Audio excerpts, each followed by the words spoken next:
So, I guess let's get started. Like I said to you earlier, on Facebook, I had written to people and said, Will Vinton is going to be on our live show, and um, some people out there who are into stop motion might be the newer generation and haven't grown up with your California raisin spots and specials and your M&M's commercials. So can you tell us a little bit about where you got started in stop motion, and where your beginnings were? Yeah, it's a it's sort of a long road actually. So I don't want to get too much into that, unless people are interested in the kind of the sort of the distant history and so on. But um, I messed around with with clay animation when I was in college, and graduated in architecture and took off to basically work in. My first love was filmmaking, and the architecture and the filmmaking got together for some of these early experiments with clay. And we did some early experiments that were really quite wonderful, really fun. And always said I really wanted to do more clay animation. And so when I was working in Portland for a while, I just started worked in the basement of my house on projects just like the ones you guys are probably working on, for about four years or something of experiments. And I invited a friend of mine, an artist from that actually lived with in Berkeley, in University of California, Berkeley, near California College of Arts and Crafts. His name is Bob Gardner, and he was at California College of Arts and Crafts. We did. He's really a good sculptor, and we did a bunch of experiments, and ended up doing a project called Closed Mondays that took us years actually to sort of put together. But it was really intended to show off these clay animation techniques that we had done. Now I understand this is in 1970, kind of three, four, five. And anyway, the film, what an auspicious takeoff. I mean, I've been working in filmmaking as a commercial filmmaker, mostly live action, some experimental animation for about 4 or 5 years by that time. But in 1975, it won an Academy Award for Best Animated Film, short subject. And what was significant about that particular film, is that it was really the very first stop motion film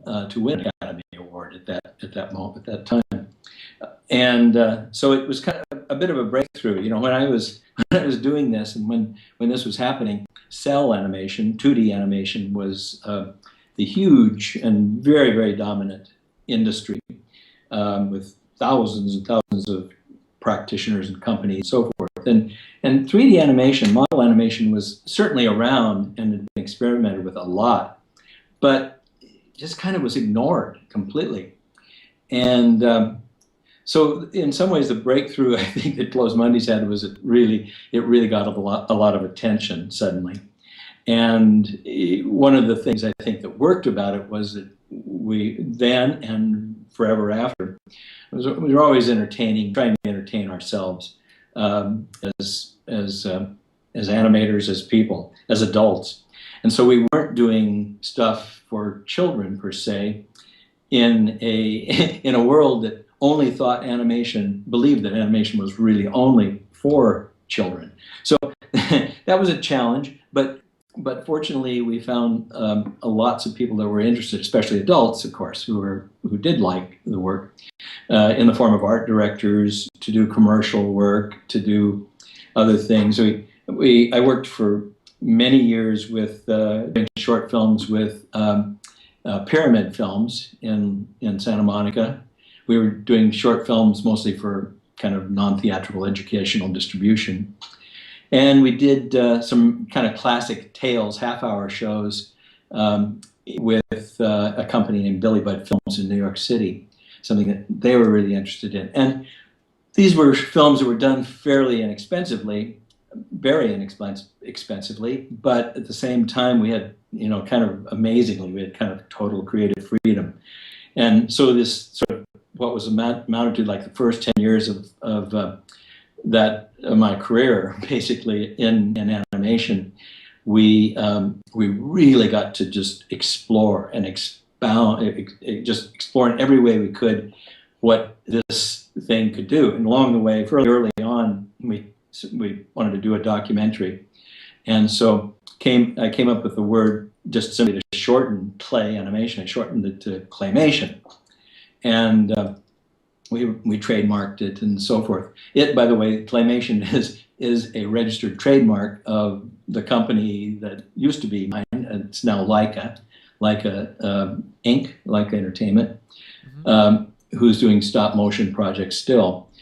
But anyway, claymation, it was kind of cool because claymation started taking off all around the world in some ways, thanks to, in part to these kind of experimental films that were, by their very nature, were sort of winning a lot of awards and so on. Mark, jump in here anytime. I don't mean to just lecture here. No. This is all fun to listen to, and a lot of us watching grew up with all of your work being on television. So for us, it's really exciting just to hear the stories from the man himself. But clay animation is I think was just so popular for a long time, and now it's 3D printing and different materials like silicone and foam latex, and Yep. I know you also kind of pioneered the foamation method and all that sort of stuff as well. So you've really made your mark in stop motion history, and so Well, I really think back on the period that I was just describing. I really think back on that fondly. For one thing, the team we had was relatively small. I mean, from 15 to 25, or kind of people working on these projects, and that was fun, as opposed to sort of much later when Will Vinton Studios we were doing things, television series. We did the PJs television series and Gary and Mike for television, primetime TV, and specials and lots of commercials. And we got to be so big at that time. I think we were up to about 450 people. So it was kind of, I mean, still, it was a fun, and each individual project remained pretty creative the way we structured it. But overall, for me, it was a little bit less fun just because it was just so big. I didn't even know people, that worked on projects so well. Whereas in the early days, it was just so much fun. It was so intimate. Everybody, some great talented people like Barry Bruce and Don Merck and Joan Gratz and Matt Worker and Bill Feasterman and just an amazing group of very, very talented artists and animators. And there wasn't a real hierarchy. I mean, I directed the projects and animated when I could and so forth, and edited all of them in the early days. But for the most part, we kind of just moved around, and everybody did a little bit of everything, and everybody learned to animate, and everybody learned to sculpt, and so on. But we had a lot of fun. I think it was just such a fun create. I think the mantra, in fact, we had during that sort of very creative early decade, I guess, was, okay, what can we do different next time? What can we do completely differently than we did before with using claymation? And we would actually choose. We were fortunate because we had some choices. We got some nice offers and things, and we actually had choices, and we turned some projects down because we'd sort of done that already. And so we'd take on things that were actually fairly unique and unusual. Half-hour film Rip Van Winkle was a kind of almost like a musical done with play characters singing and stuff here and there.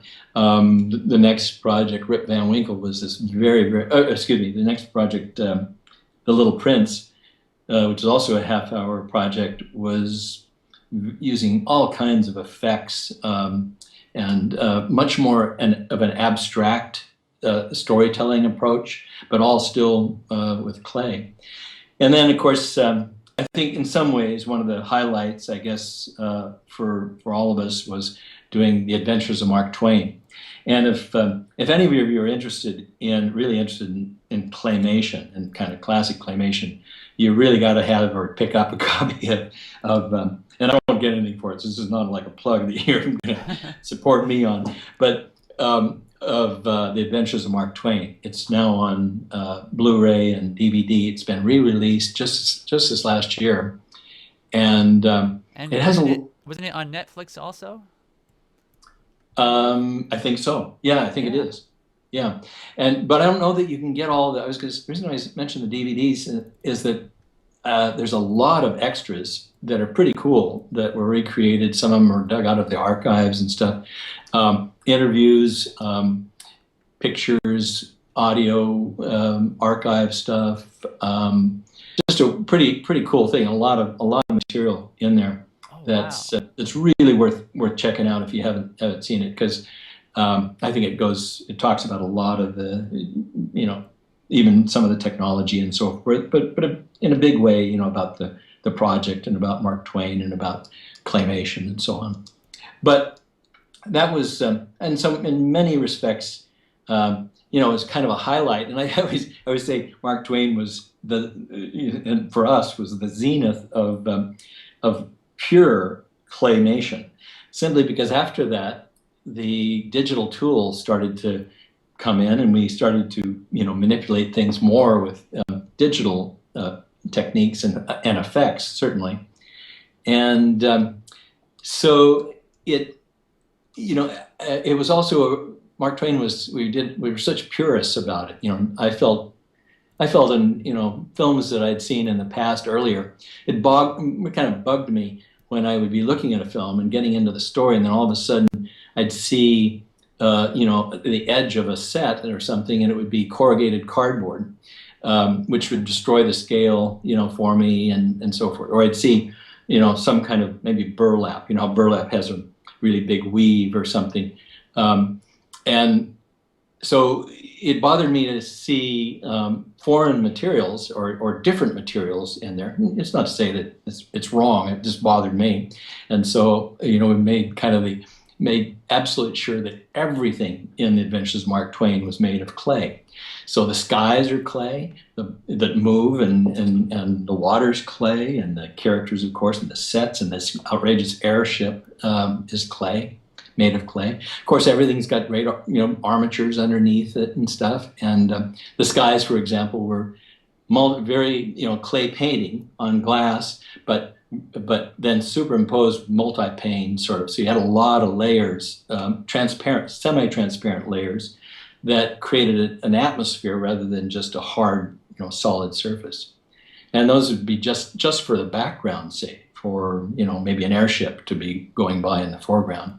So we did an enormous amount we did a lot of front screen projection work. We did a lot of optical printing as well. So, what everybody has to deal with today with the digital tools is just so wonderful compared to an incredible pain that we had going through, these processes with 35 millimeter film. Sure. But nonetheless, it was in many, many ways kind of a great labor of love. And as I say, I don't think a film would ever be made quite so painstakingly with only clay ever again. ever. Yes, and surface gauges and no capture tools like That's right. Dragon Frame or Stop Motion Pro or Exactly anything right. like that. Yeah. So Yeah, we did develop a frame grabber. It was a tape system, a tape deck thing, where we could finally, by putting a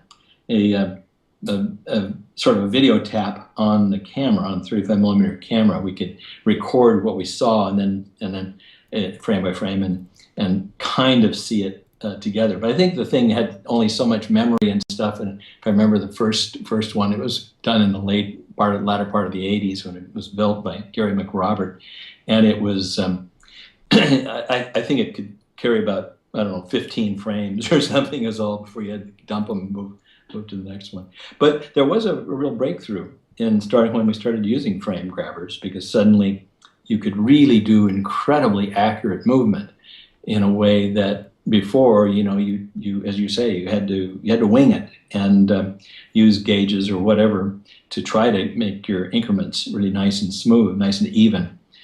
But it really allowed for even the more experienced animators to start to take more chances, to try things a little bit more.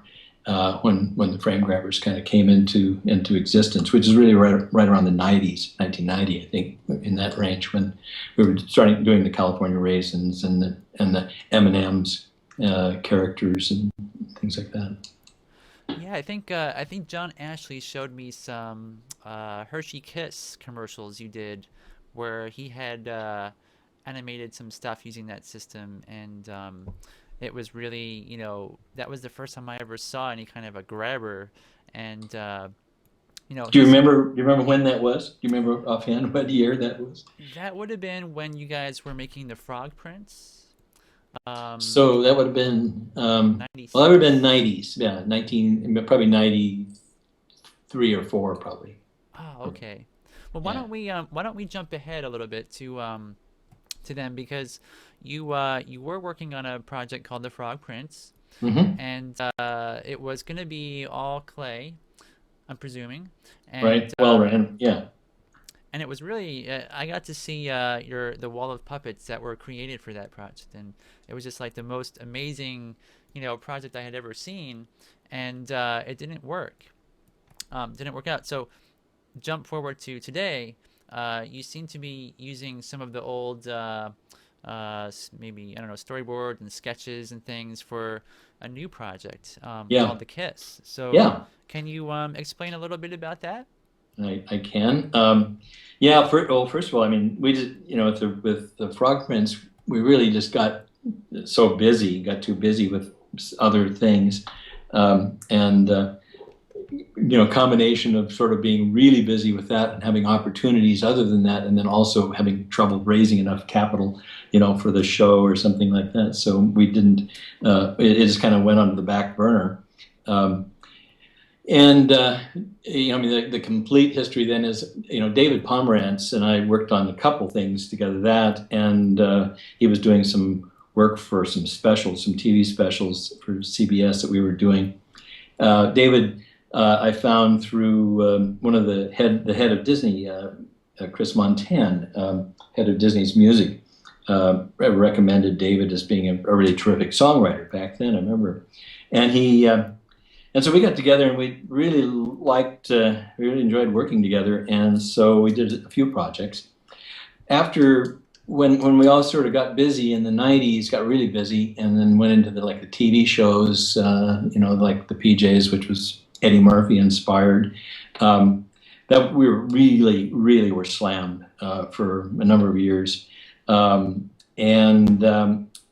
so it was kind of forgotten about. David and I stayed in touch though, and there were couple songs and stuff in particular that just, I think, haunted both of us about this show. And also, I think the thing that both of us liked was that there was a really unusual take that we'd already talked about a little bit as to how we could do it. And I always saw it as kind of a fairly adult take, not like X-rated, but sophisticated, because it was kind of a battle of the sexes. And I kind of realized, and we kept talking about it, and then a couple of years ago, David and I kind of got together and sort of brainstormed on it a little bit more, and started moving forward as if we were going to, explore it as an animation project. And then we sort of just realized, in some ways it was so much better, or as we started thinking about it, so much better on the stage than as an animation piece. And that goes back to, in my mind, there are, especially today when we have so many great techniques available to us, there's, to me, the story should in some ways dictate the medium. I have, sort of on my back burner slate, movie projects that some of them are very nicely developed, in fact, that are absolutely made and would have to be made and want to be made and would look best if they were done in CG. I have others that would have to be done in claymation or in stop motion. And so, I sort of feel like they're, part of, sometimes the style of a show really kind of ought to go hand in glove with the story itself.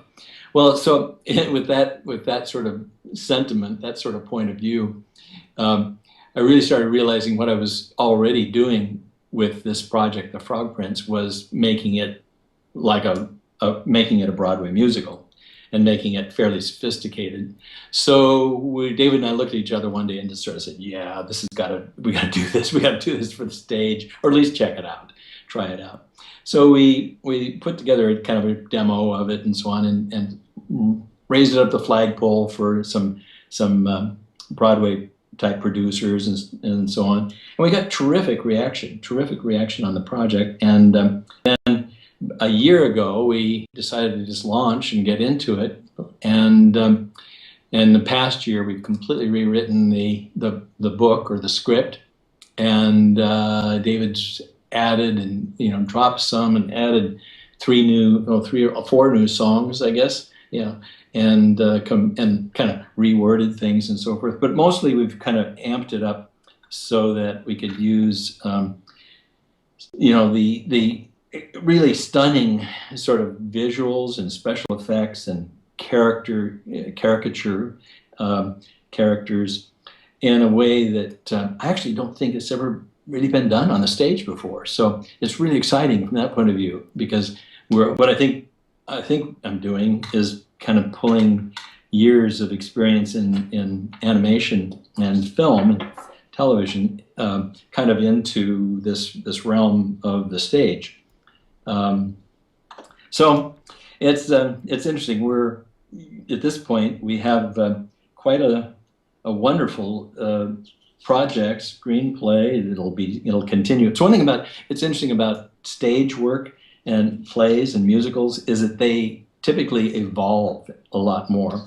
They kind of grow and change. You put them up and you show them, and then you go back and kind of change things. And that's both a curse and also a wonderful benefit to try to hone the project before, typically then it goes to off Broadway and then to Broadway.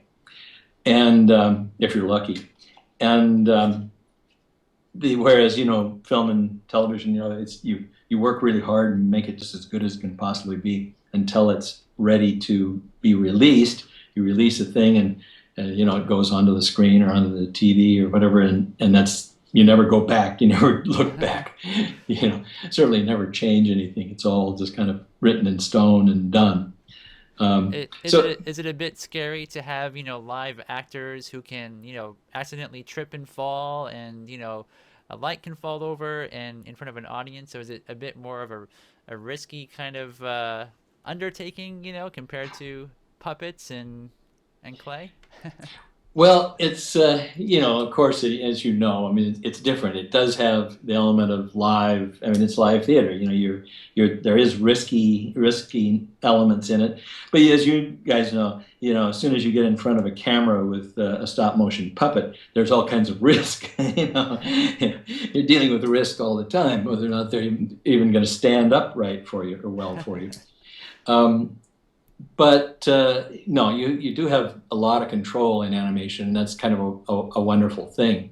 But I've also really, enjoyed, I think a lot of the characterizations that I really like. Some of the great characters we've done, Herb and Rex, the two dinosaur critics, or even if it's or people like Thurgood Stubbs from the PJs, which is, of course, was voiced by Eddie Murphy. I really like working with voice talent to try to create right from the beginning, try to create a really wonderful character that then you can kind of amend and change and grow, moving into animation. And so it's been I've always enjoyed that process. I've enjoyed working with actors, and so this is kind of like that. Although, and we're not really, obviously we're not animating it at all, of course, but we are really caricaturing the characters in a way that I think is going to be really fun for audiences. In some ways, it might. Some of these characters might actually look like they were sort of animated if you just took a still picture of them. Of course, they're on stage.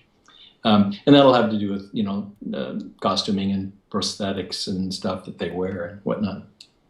Now, you have to forgive me because I did see a video where you had a frog introducing the Kiss project, Yeah, and it was sort of like a Muppet type costume or suit, or it's a suit. Well, how can I say that? It's Mr. Toad. It's no, it's definitely just Mr. Toad, and I don't want to really say I don't like dissecting these guys too much when they're characters like that. Mr. Toad is really is a character. He's actually a good friend and intimate friend of our character designer, Nicholas Mahone, who's currently working right now on some development work with the Blue Man Group in New York. But Nicholas and I are working really closely together in kind of developing the characters and taking them further. But no, Mr. Toad is just a good friend of Nicholas's that he has around, and we thought, what a great host! What a great host for a show about being turned into a frog. okay. Even if toads and frogs might not be quite the same, they just seemed like a good idea. I think Toad is going to host our upcoming staged event, which is happening in March. Maybe I'll mention that really quickly. Sure, go ahead. In Portland, Oregon, we're on March 24th and 25th. We're doing our very first public showing of the Kiss as what we're calling a staged event at the Lakewood Theater, and and by the way, if anybody's interested in tickets to that, tickets are really only available through the Kickstarter campaign, and we'll give you the address for that. Sure. And we can talk about the Kickstarter thing if you're interested. But yeah, the staged event is not the full production premiere, but it's going to be really interesting for people who are sort of on the members of the want to be inside and the team, because it's going to be a very elaborate, extremely elaborate presentation of the whole show, of all the music. We have a 6-piece orchestra, and some of it is being choreographed, and some of the projection images are going to be in the background, and some of the costumes and so forth. So it's going to be a full story and music and whatnot, but not with the full production yet. In fact, we're still experimenting, and I think that's part of the fun of sort of watching this sort of thing. So that's coming up end of March here in Portland. Great. So the feedback will help you to sort of hone your craft in a sense. Exactly. I mean, it's a way of, kind of putting it up, seeing how it kind of flies, how it works, seeing what actors, what characters and cast are really working well, and yeah, no, and we know that we'll go to a much more elaborate version. In fact, we're already sort of planning or working on that for about a year from now to do a full production premiere of the show. Somewhere probably in the Northwest, either Seattle or Portland would be my guess at this point. Great. So is there a reason for choosing, Portland as your sort of leaping off point? Well, I mean, it's not like it's the the preeminent city for launching Broadway musicals, but it just happens to be our hometown, and there's just some amazing talent here, and I'm kind of sort of uniquely pulling in a lot of that talent for this project. People that are kind of really world class performers and designers and so forth. That all just more than anything, happen to be here, live here, And so it's quite a nice showcase. I mean, David himself, David Pomerantz, the songwriter, lives in Florida and works in New York a lot, and he's all around the world a lot. But he's out here too as well quite a bit. And all the people I just mentioned, Nicholas Mahone, well, he's actually in New York City right now. But so these are all, the choreographers are Ashley Rowland and Jamie Hampton of Body Box, and they tour all over the country, world, I guess. Yeah, really a funny sort of style, very, very wonderful sort of choreography that they do that always has a good sense of humor about it. And so Jamie, so they're kind of an unusual group for picking to do choreography, but that's kind of what I love about it. They're really going to be, I think they'll really add to the show in a really significant way. Oh, well, it sounds really exciting. I mean, for a Broadway play, it seems out of the ordinary, I guess. The whole um, design will be, I think, really unique. Yeah, It seems like it will be. yeah. Well, And and one of the things I think I probably haven't even really mentioned is that because it's stage, because it's live and full scale and all that stuff compared to animation, we're really a major part of what we want to do for the full production is magic. The show is going to be just full of magic. In the classic sense, of things happening that you don't know why or how and stuff. And that's kind of the story is a lot about that too. There's a lot of there's full of transformations and there's a wonderful evil character in it, Gladys, who's a sort of a somewhat transvestite witch, who's sort of character who's outrageous, over the top. Very funny, and her sort of sidekick, who's Raoul the rat, who's actually a rat, and he gets transformed into a prince, and everybody gets kind of transformed, and there's all kinds of sort of magic happening all the time and stuff. So it's pretty wacky, pretty fun. yeah, I remember back at your studio seeing the rat transformation with different sculptures and how you had sort of visualized that and. Well, I have to really totally conceive how those transformations happen, but some of those ideas of beginning and end models and stuff are as valid today as they were then.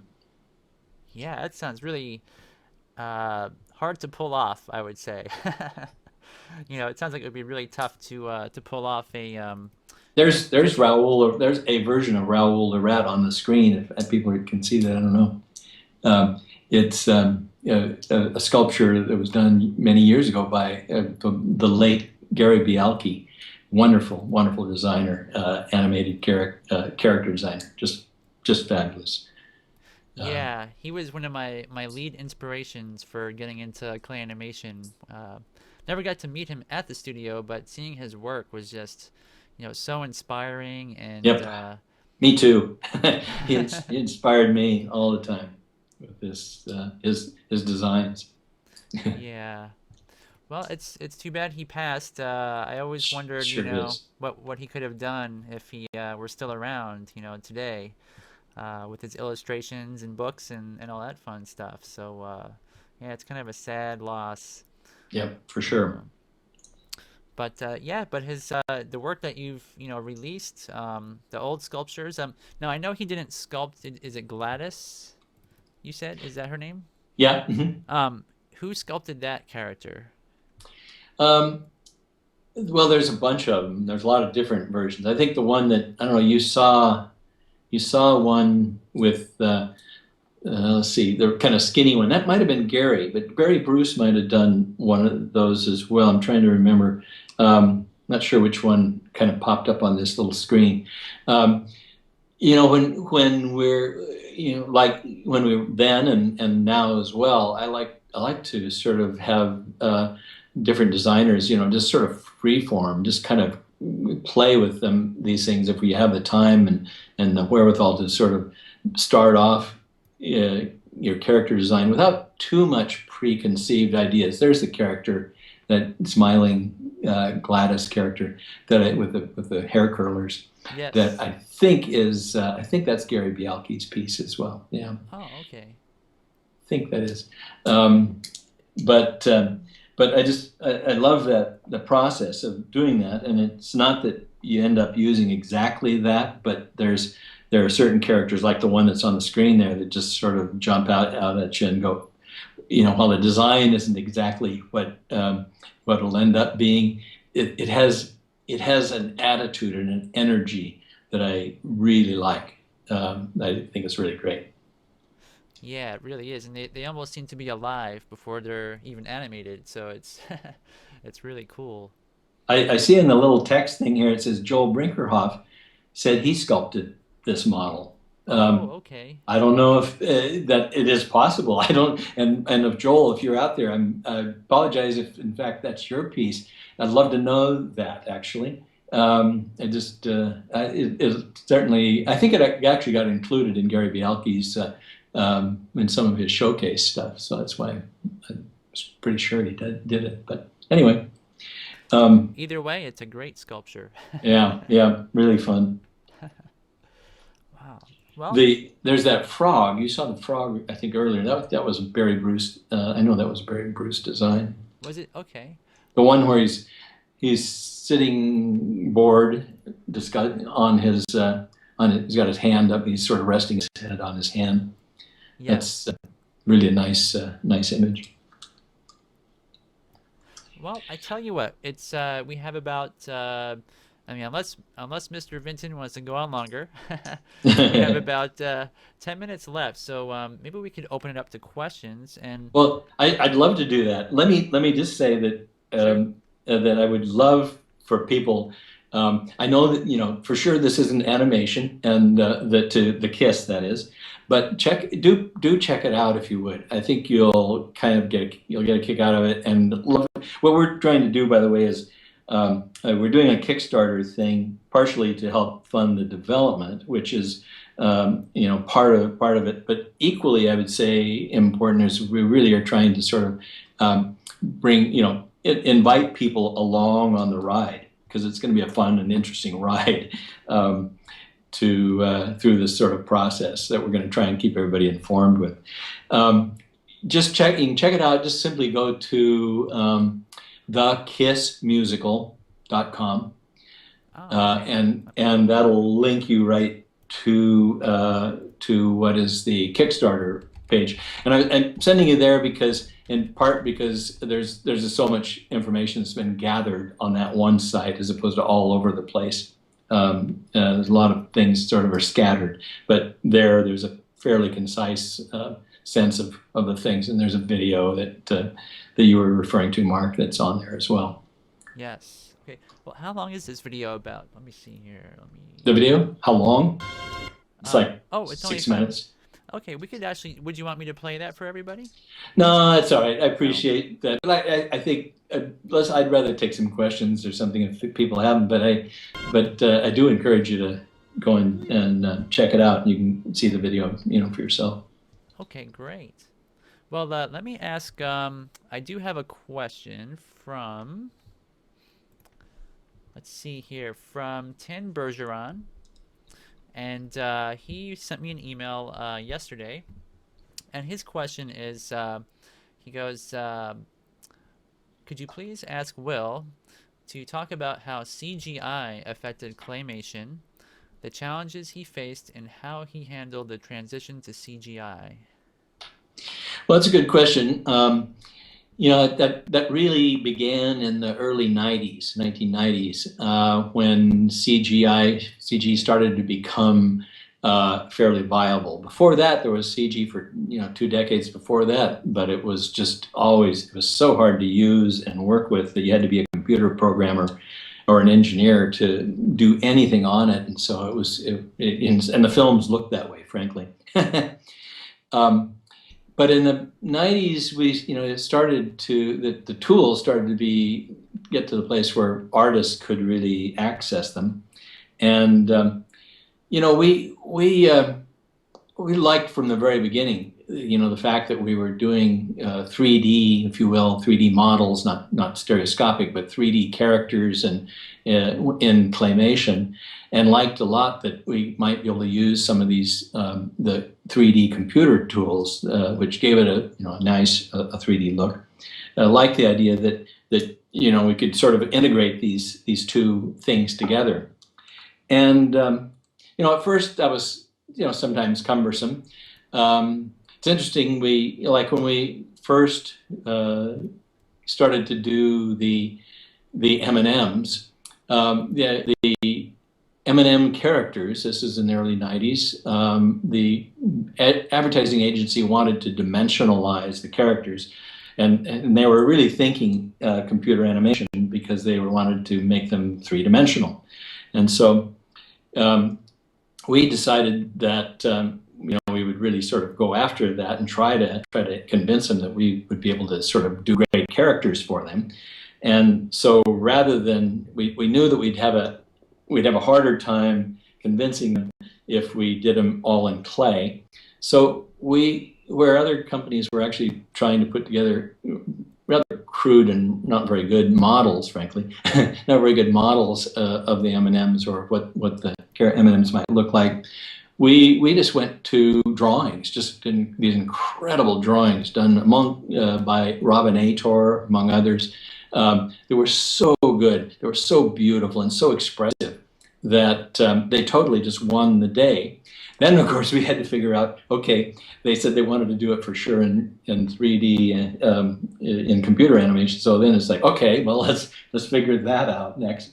And we had already done a little bit of CG, but we hadn't done a lot of it. So at that time, I think we were using Lightwave, and Lightwave was, it was sort of like half, stop motion, and the way we were doing it and the production ways we were operating was half stop motion production and half a little bit of CG around the edges and just kind of shoehorning it together. But they were beautiful. They ended up being great. We went on to do like 10 years of M&Ms, almost exclusively, I think exclusively with M&M Mars Company, doing the M&Ms. And one of the things I'm actually really proud of, I'd have to just interject, is that we developed the characters. We pushed on that so hard that the characters were much more important, to give them depth, not in 3 dimensions, so to speak, purely, or 3D space, but give them depth as characters, as personalities, depth that could stand the test of time. And that's one of the things I'm most pleased about, because those characters are still, good characters. They're still great characters 20 years later. Simply because the M&M Mars people and the agencies have stuck with the personalities and kept those personalities of each of those characters alive. It's really a good kind of an interesting kind of lesson in character building, for characters, especially for like commercial ones. But the transition, I would say, from doing clay animation into CG, in some ways we felt so strongly after we struggled to get the CG tools, we felt that everything we had done in stop motion and claymation really informed, in a positive way, the animation that we were creating in CG. Other people with much more greater resources in CGI were doing elaborate stuff and adding more hair and putting on more, all this sort of technical stuff. But nobody was, for years there, nobody was doing anything with character quite as strongly as we were, in my opinion. And so it was a pleasure in some ways to be doing some of that first CG, because partially because so many of our really good animators kind of were kind of liking it. Not that we didn't like probably stop motion better. I think we probably did. I know most people did, but it certainly gave us a whole new tool to work with. And I love the fact that today doing stop motion is absolutely, it's completely open to the possibility of doing some of the shots or some elements of the shots and so forth using these great digital tools. There's nothing like it, and I teach class here in Portland once a year in the winter, and I tell my students they complain about Dragon Frame and stuff, and I'm going, oh God, you guys just don't even know how much pain, how much pain this device, this machine is saving you. Exactly, yes. So it's, overall, I personally kind of completely embrace these tools. I think the tricky thing then for me, and I think for animators in general, is to make sure that you're always always really trying to think about the look and the style of a particular show. Don't, let style be, let your short or project, whatever, have a pretty strong style and kind of a point of view, and that can be informed, and to some large extent, by the tools you use, by the techniques and so on, positively and negatively, if you sort of mix them up to the point where it's not a very cohesive world, that everybody's living in, working in. For me personally, that even extends to a lot of CG shows today, where you have nice, great, maybe cartoonish animated characters in what look like absolutely realistic live action backgrounds and sets. To me, that's a mismatch. I'd rather see the style of the backgrounds be also a little cartoony and kind of more playful. But that's also everybody has their own taste about stuff like that. But it's just important to kind of decide what your taste and what your point of view and your style is. Sure. Well, let's go on to the next question. You can answer it if you want. I don't know, but Buckner asks, could you give us a brief explanation of how and why Will Vinton Studios became Leica Studios? Well, when I left the studio in 2003, Will Vinton Studios, and it was a combination of things in that. I mean, in many respects, it was time for me to kind of do something different. The company had gotten so large, and we tried to bring in some, quote, professional management and stuff. That didn't work as a way to allow so I could get back to doing creative work that I love to do. That didn't work all very well, and a whole series of things sort of led to just sort of seeming like it was better to leave. So I left, with the idea of going back to doing exactly what I've been doing for the last 8 or 10 years, which has been just a lot of fun, which I'm happy to talk about. But it's been a potpourri of all different kinds of things that I've just thoroughly enjoyed, from doing a graphic novel to a couple of shorts to doing, a recycling concept I've got a dozen animated movies fully written and developed, and anyway. But with regard to the specific question, about a year and a half after I left there, they were still calling it Will Vinton Studios, which I kind of complained about, and I think at some level it was really confusing, because I was actually doing work, in LA and stuff, and so to have the name on there, people trying to reach me even, and they're always calling the old company. So I think it was probably a really good thing, and I think they needed, Leica really needed its own identity. It wanted, I'm sure, to. I mean, I'm just guessing that part of it, but I'm sure that they wanted to, make some kind of a shift that made sense, that says that it's a new team and so on. It's a new group of people, new leadership, and so they changed the name. They chose Leica. I don't know why they chose Leica at all, other than it's the Russian dog that didn't come back. I never figured that out myself, actually. That's pretty interesting that they did that. One of the first dogs in space. Right. But Oh wow! So does anybody else want to ask Will any final questions before we end the show tonight? And we'll just kind of hopefully somebody will. But if not, let me ask you this real quick. What does the future hold for Will Vinton and your projects?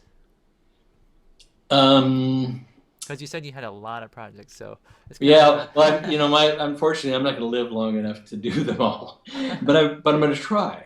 I'm going to try. that's good. I have one project that I'm very much called The Quest, tentative title. That's a beautiful project. Would probably be CG. It's an outer space buddy comedy that we're hoping to produce with a company in Los Angeles, which is currently, sort of funded us through pre-production, and they're in the process of we're in a kind of hiatus as they're doing further funding, um, and it's a very cool project. I really hope it takes off, but it'll be a CG project that'll probably be um, produced, kind of somewhat virtually, as opposed to being a big studio sort of concept and a way to produce it. Um, and then we also have a project called the Rock Stars that is with that is currently, we've set it up as a co-production with a Korean company, H Culture. Some of you may know H Culture. They're really they've been around for a little while, maybe 10 years or so. They they really are the Korean Will Vinton Studios. It's sort of Oh funny. yes, I've seen their work. Yes. I mean, it's so funny. They teach their animators internally. I've even noticed when I was in there. I was surprised that they had so many of our old films in their library. And I told them that, and they said, "Oh, that's what we use to teach everybody how to animate, And so everybody's animating almost exactly some of these claymation images and stuff. But for better or for worse, I found them both really simpatico and just a pretty creative group. The leader's name is a good pal of mine named that I call Hong, terrific guy, who is working on the project together. We're working on this thing, and so we'll see. That's going to be a project that would be stop motion, would be have a lot of kind of very broad contemporary caricatures. It's a kind of contemporary story with lots and lots of caricatures in it, and so on. So it's very different than the other one, but also really fun, really funny stuff. Again, lots of music in it. I love music and I love comedy, and so almost everything that I'm doing now, exclusively is musical comedy in some form or other. Awesome, that's great. Yeah, actually, Helper Brain just posted a link to Cartoon Brew talking about your Quest film, so it's pretty interesting. Now, do you have time for just one more question? Sure. Yeah. Okay. So Clay Mara, you already mentioned doing clay and stop motion again, but she's asking, is there anything you have to say to us people who want to continue to specialize in claymation? Anything? You mean like don't do it? No. Maybe Um, maybe some suggestions where to start, or maybe something along those lines, I yeah, guess. yeah. Well, it's interesting. I think claymation and claymation is the one of, if not the very, very best way to learn to be a great animator. And I feel that way because I saw it so strongly in the studio, in Will Vinton Studios, that the really great CG animators or the really great, any sort of animators usually had, were terrific stop motion animators first. And I think that, and in fact, the class that I teach, which is not exclusively, I don't expect everybody to come out of it and be claymation, stop motion animators by any means. In fact, I think most people that I probably am teaching will proceed. If they proceed, and they'll go into computer animation or something. Um, but what I focus on in my classes is character and bringing characters to life and all the tricks and techniques and things one has to do to really make great characters. And the wonderful thing about clay and clay animation is that it's so immediate. You know, you can throw together a character, you know, with, you know, an arm. If you've got an armature around and stuff, you can throw together a character really amazingly fast. Now, you may not think so. It may take you hours, you say, and that's not fast. But in compared to doing the same thing in computer animation, where you got to define, create this thing. You got to then rig it completely. You got to put in the bones, the structure of the character. That is such a time-consuming process. It often involves in most studios involves many departments. In fact, you know, different departments. You know, to do, you know, the texturing and the, you know, ultimately and all these rigging and so forth. Same thing a little bit with what was I going to say? I lost my train there. The same thing going into other forms of animation, like maybe doing. Oh well, Like yeah, like foamation or doing a lot of replacement sort of animation and so on. Doing the foam latex models and so forth in armatures. That too, you know, requires a lot of steps. It requires a lot of, you know, sculpting and casting and painting and just a lot of steps involved. So in short, it's a lot of things to do before you even get to the place where you want to, you know, create where you can really animate. So so my focus has always been and on getting people to just grab the clay, put things together quickly, and then try to breathe life into it. That's really kind of what it's all about. And sometimes that shouldn't be done painfully or tediously. It should be done quickly. And I encourage stop motion animators in general to just play, have a good time, get in front of the camera and shoot a lot of stuff, try things. What gets in the way sometimes is, you know, you sort of feel like, oh, it's got to be great, and you know, you're sort of working on the character forever and ever, and working on, you know, thinking about how you're going to do it, and you got to work on the set and, you know, everything, and it, you know, it doesn't have to be perfect the first time. You should in fact be just having fun with the characters and seeing what really works, because ultimately, you know, there's all those things that do make a difference, but they don't make that much of a difference. You know, you could have a fabulous character in limbo and be very entertaining in a limbo space, meaning there's no set or whatever. You could have it doesn't have to be a very elaborate character. You could have, you know, as you know, a kind of a big wad of clay, a big ball could be extraordinarily entertaining, done, you know, in the hands of somebody who really kind of knows how to breathe some life into that ball, into that lump of morphing clay. And so just, you know, that's my thing is don't overthink it. You know, obviously you really get into the sets and all that stuff when you have a story that you want to tell. But again, I like people. It's real important, I think, to board everything, plan what it is you're going to do, and not build more than you need to. Just kludge together what you need to for each background, rather than having, you know, lots and lots of standing sets that you think you need for in order to tell your story. Just really kind of focus on the characters is my suggestion. very cool. Now, Don Carlson, I guess, was one of your Yeah, he was in your he took my class. class. Uh-huh. So somebody sent me a link to his video with a talking carrot, similar to, I guess, is it Cecil? Yes, from a Cecil Time from the Meet the Raisins. Yes.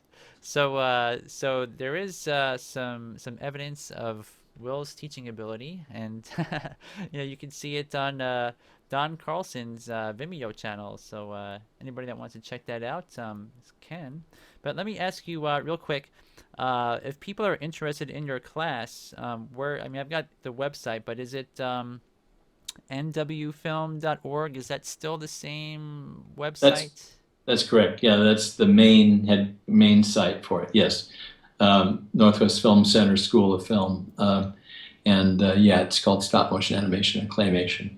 And I usually teach it. Usually just teach it once a year. I mean, just started the class for this winter. I may be doing a different advanced class maybe in the fall or something, but I think probably won't be doing this particular character class until next winter. And we don't really, it's really for adults. It's really for, mature and people that really want to learn the craft of animating. And unfortunately, I just don't feel it for either for maturity or time or whatever that, like high school students really aren't really, can't really apply. But anybody from sort of college age and on up, and frankly, some of the best animators that have come through my classes are sometimes just have had a previous career as graphic artists or as any number of different kind of skills, architects or something, and just want to kind of try it out and end up being just fine, end up being really good animators. So it's interesting. Very interesting. Yeah. Well, I guess with that, that does conclude our show for tonight. I do want to thank Will again for coming on and taking the time to just be awesome, I guess, on our show. Oh And yeah. I mean, Awesome. it's really amazing to talk to you, and I'm sure everybody else agrees. So yeah, I guess that wraps up the show, and I will see you guys all next Wednesday. See y'all later. Okay, guys. See you later. Keep animating. Okay.